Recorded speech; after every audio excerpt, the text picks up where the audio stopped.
Olá pessoal, tudo bem com vocês? Nós estamos aqui realizando a nossa 10ª aula de língua portuguesa aqui do Colégio Santa Maria e hoje nós falaremos um pouco a respeito da linguagem da dissertação argumentativa.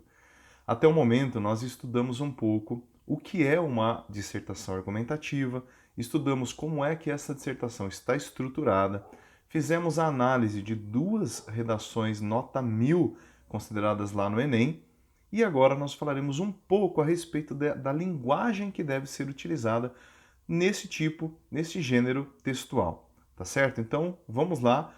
Se você quiser, você pode acompanhar também na página da nossa apostila, página número 23, tá bom? Então, vamos lá. Vamos iniciar aí a nossa aula de hoje observando este conteúdo da nossa apostila, tá certo? Deixa eu aumentar um pouquinho aqui a tela para você poder enxergar melhor. Aí, tá? Vamos lá. Então, na unidade 8, nós vamos ver a linguagem da dissertação argumentativa. Diz assim: além de tudo que foi ensinado nesta apostila acerca da dissertação argumentativa, algumas observações importantes devem ser mencionadas a respeito da linguagem que se deve utilizar num texto deste gênero, que é a norma padrão. O que é a norma padrão da língua? Padrão nos lembra regra ou modelo, e é isso mesmo. Antes disso, vamos ver alguns exemplos de uso da linguagem em diversas variedades. Então, olha só, logo em seguida a gente coloca aqui, pessoal, alguns exemplos de uso da linguagem no nosso dia a dia. Tá? A linguagem, ela pode pertencer a vários níveis, tá certo? Este primeiro nível que nós vamos ver é o nível chamado coloquial, popular ou até mesmo informal. É bem comum a gente ouvir essas três expressões. É a língua do dia a dia, usada principalmente na fala. As regras da gramática aqui são menos rígidas. Então, olha só. Exemplo: eu assisti o filme. Eu não vi ele ontem. Vou no banheiro. Você fala assim: ô professor, mas essas frases não estão corretas? Olha, na linguagem popular, na linguagem falada, tá tudo certo. Realmente a gente pode falar: eu assisti o filme, eu vi o filme, eu não vi ele ontem, eu vou no banheiro. Podemos falar. Só que é o seguinte: talvez você não perceba, mas nenhuma dessas três frases estão aí no nível padrão. Elas estão no coloquial. Apenas você pode dizer essas coisas na fala. Mas quando você vai escrever, não pode ser assim. Por exemplo, eu assisti o filme. Na realidade, a maneira correta que a gente tem que escrever essa frase é: eu assisti ao filme. Tem que ter um azinho junto do o, tá? Essa é a norma padrão. Porque o verbo assistir, ele pode ter dois significados. Ele pode significar o assistir de ver, que aí é o que a gente está procurando mesmo, né? Eu assisti o filme, ou seja, eu assisti ao filme, eu vi o filme. Só que o verbo assistir ele pode ter o sentido também de dar assistência, ou seja, ajudar. Então, se eu digo que eu assisti o filme, eu estou dizendo que eu ajudei o filme.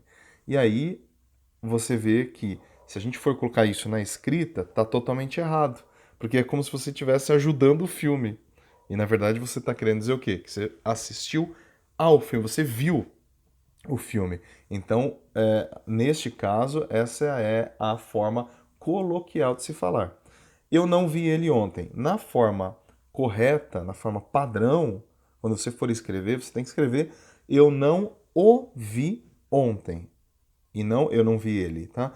Por exemplo, se você colocar um ela, fica pior ainda. Fica: eu não vi ela ontem. Fica estranho, né? Vi ela, parece que a gente tá falando daquela ruazinha estreita, né? Eu não vi ela. Então, você teria que, se fosse no feminino, teria que ficar no padrão: eu não a vi ontem, certo? E o vou no banheiro tá errado também, se a gente comparar com a norma padrão. Quando você for escrever, você não pode escrever eu vou no banheiro, você tem que escrever vou ao banheiro, tá certo? Porque o no ele tem um sentido de você, é como se você estivesse montando no banheiro, entendeu? É como se você estivesse em cima de um cavalo, vou no banheiro, tá? Então a forma correta é vou ao banheiro. Mas como a gente está estudando ainda o nível coloquial, tudo bem, a gente pode falar dessa forma, a gente só não pode escrever assim, tá bom? Número 2, a gente tem o nível regional, que é a língua utilizada em determinadas regiões, com seus significados próprios, tais como a fala do gaúcho, a fala do caipira e etc. Exemplo, menino, garoto, moleque, piá, guri. Então, olha só, a gente está dando o exemplo aí para falar, se dirigir a um menino, né?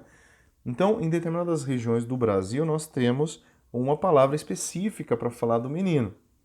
O padrão é menino ou garoto, mas a gente pode ter também, por exemplo, no sul, muitas vezes chamar de guri, né, piá.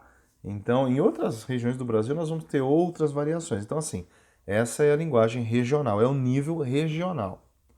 Depois, no número 3, nós temos a gíria, que é a linguagem dos grupos, tais como os punks, os emos, presidiários, patricinhas.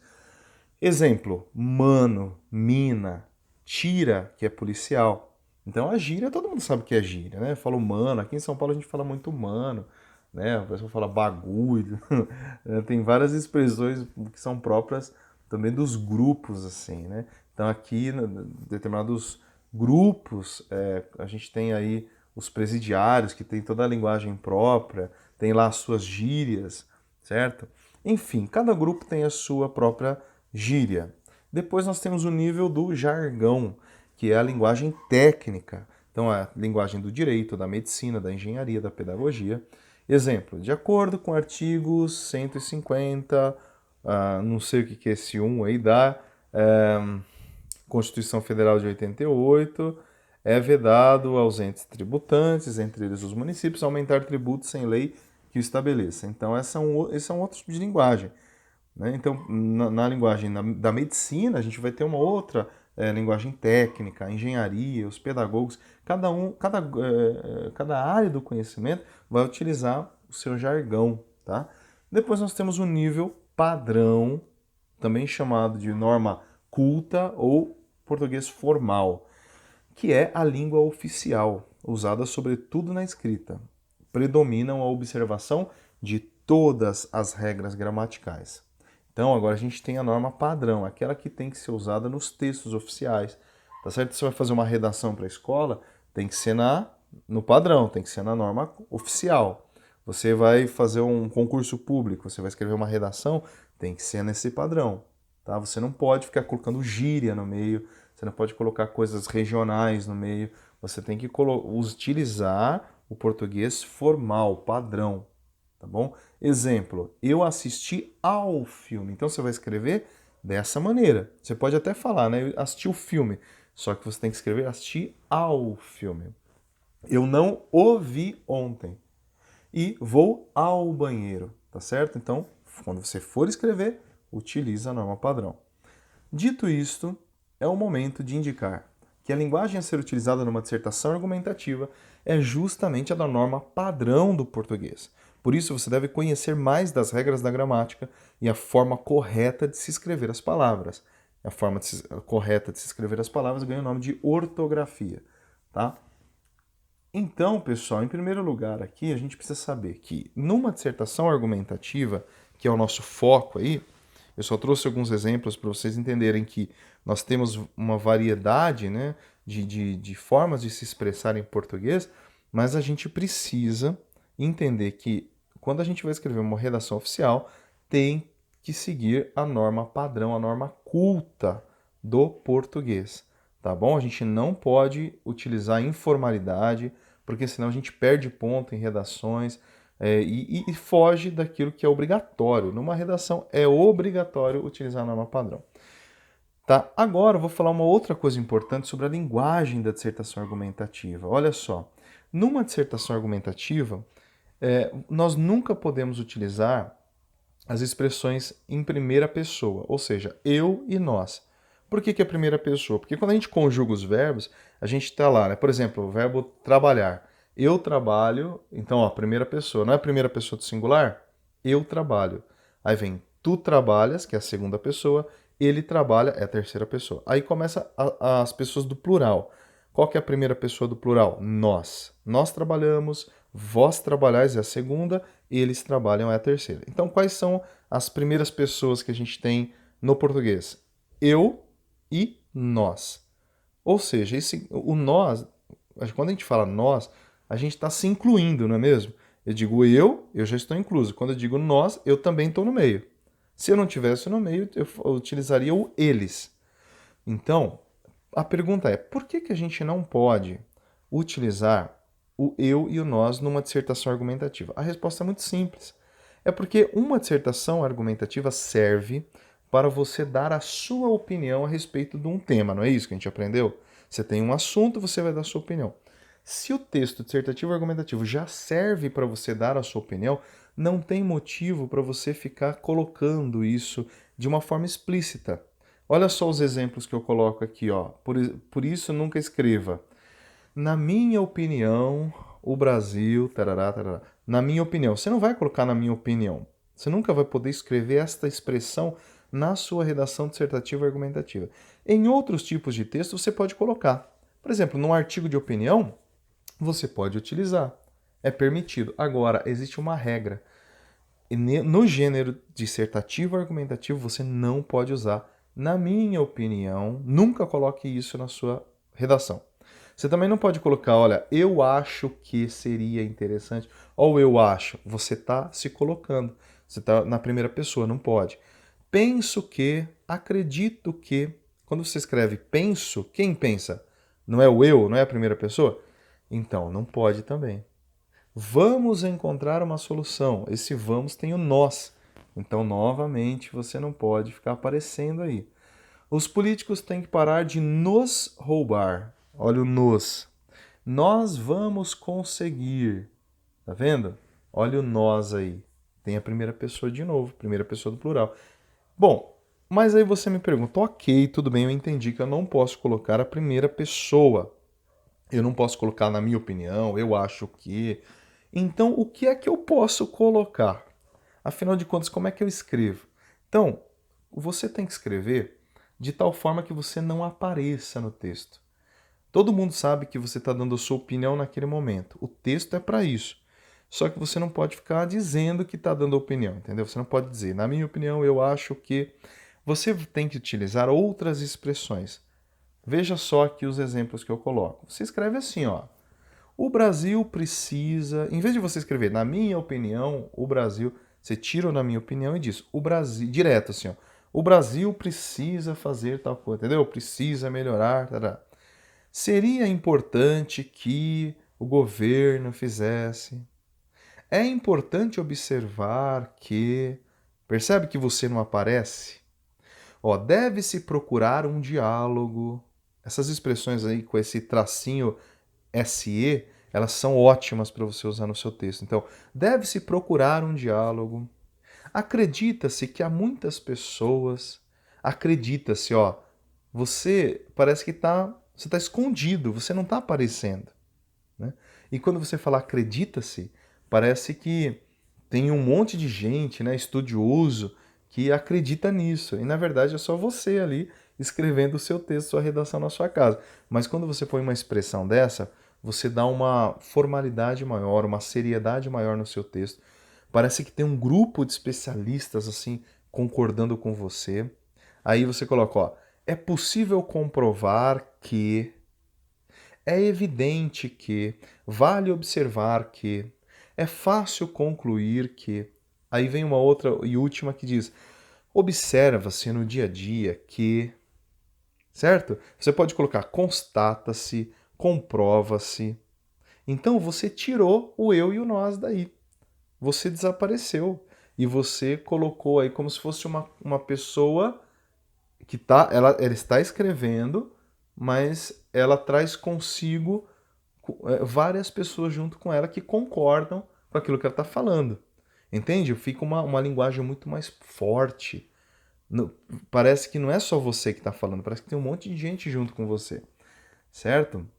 Então, olha aqui, eu dei alguns outros exemplos logo em seguida que diz assim, ó. Como livrar-se da primeira pessoa? Vai aqui uma dica de como não cair na armadilha da primeira pessoa.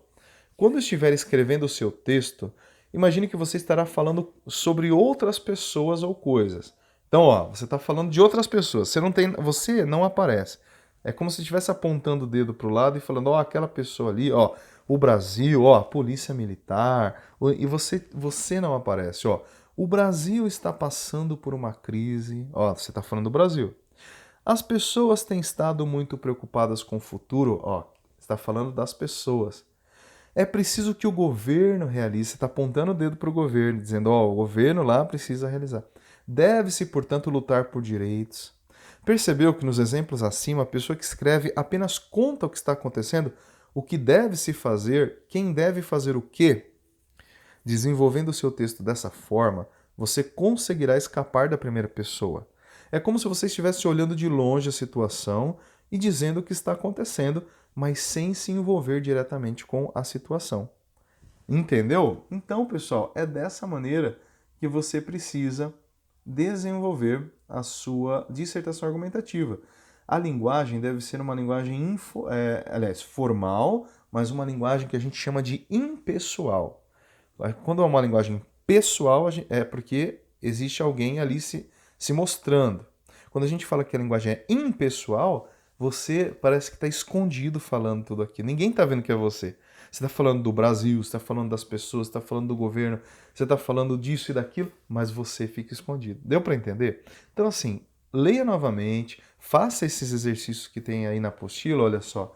Exercício de você transformar, né, os elementos da primeira pessoa em terceira pessoa. Tá? Então, ó, no Brasil vivemos uma situação muito preocupante, que é a corrupção. Acredito que se não fizermos nada, as pessoas continuarão a morrer por falta de serviços públicos essenciais.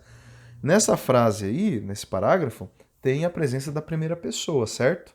Ó, vivemos, acredito que, tá vendo? Tem duas expressões de primeira pessoa. Como que você transforma esse parágrafo num parágrafo impessoal? Ou seja, tirando a primeira pessoa. Faça isso com esse segundo parágrafo que aparece aí e com certeza você vai entender melhor ainda na prática como que você utiliza a linguagem impessoal. Tudo bem? Pessoal, era isso que eu tinha para falar hoje, tá certo? Leia novamente na apostila com mais calma, esta nossa unidade número 8 na página 23, tá bom? Qualquer dúvida vocês podem mandar para mim e a gente continua a nossa conversa nas próximas aulas. Então, desejo a você bons estudos novamente, que você continue aí firme, aplicado, estudando com bastante profundidade as nossas aulas e até o nosso próximo encontro. Um abraço.